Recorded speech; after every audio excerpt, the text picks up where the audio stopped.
Hello everyone, कैसे हो आप सब। Welcome to elegant factory. और मुझे अच्छा लगता है आप लोगों से बात करना, इसलिए इस पे वीडियो अपलोड कर देता हूँ। और जब व्यूज आते हैं तो बहुत खुशी होती है, और आप लोग जुड़ते हो तब तो और भी ज्यादा खुशी होती है भाई। तो सब्सक्राइब कर दिया करो यार। खुशी देनी चाहिए, बांटनी चाहिए यार, ऐसी बात तो नहीं है। तो लाल कलर का जो सब्सक्राइब का बटन है, तो उसको दबा दो, ताकि भाई का यानी मेरा कॉन्फिडेंस बढ़ता रहे यार। और आप लोग भी ठीक रहो यार, खुश रहो। ठीक है। तो बेसिकली ये वीडियो रहने वाला है भाई एनआरआई डिपार्टमेंट पॉलिसी बाजार के ऊपर। एनआरआई डिपार्टमेंट बेसिकली है क्या, और पैसा कितना बना सकते हैं, ऑब्वियस सी बात है। ठीक है। तो चलिए स्टार्ट करते हैं। बेसिकली एनआरआई डिपार्टमेंट के अंदर आपके पास इंटरनेशनल कस्टमर आते हैं। मेजरली आप लगा लो गल्फ कंट्रीज से लगा लो, या फिर अपना यूरोप से लगा लो।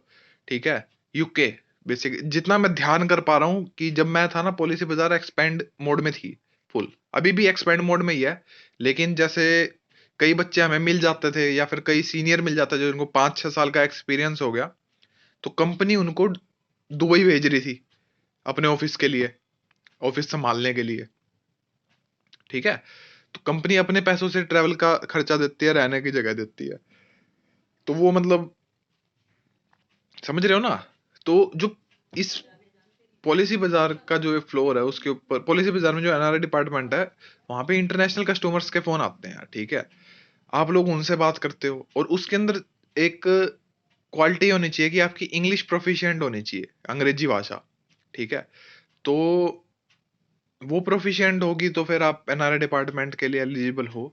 अंग्रेजी मतलब एकदम एकदम गजब वाली अंग्रेजी, ऐसी नहीं कि नॉर्मल टूटी फूटी, या फिर सोच सोच के बोलने वाली वैसी अंग्रेजी नहीं, जो मतलब एक फ्लुएंसी होती है ना, वैसी वाली अंग्रेजी। ठीक है। दूसरा पैसे की बात करते हैं भाई। पैसा कैसा है। पैसा पॉलिसी बाजार की जो पैसे की रिक्वायरमेंट है ना, जहां तक मैं सुनता था, ऐसा नहीं कि मैं मेरे सामने कागज आ गए या फिर कुछ और आ गया तो मैंने वेरीफाई किया, ऐसा नहीं। जितना मैंने सुना था कि एनआरआई डिपार्टमेंट पॉलिसी बाजार को जो उसकी एक मतलब टारगेट्स होते हैं ना, तो वो कंप्लीट करके देता था, ऐसा मैंने सुना था। डोमेस्टिक उतना नहीं। डोमेस्टिक तो यूं है कि भाई बस चलता रहे, लोगों के पास लोगों को जानकारी मिलती रहे प्रोसेस की, कि भाई ये एक ऐसा ऐसी जगह भी है जहां से खरीद सकते हैं। एनआरआई प्रोसेस के थ्रू वो अपने टारगेट्स कंप्लीट करने में सक्सेसफुली मतलब अचीव कर लेते थे उस टारगेट्स को। ठीक है।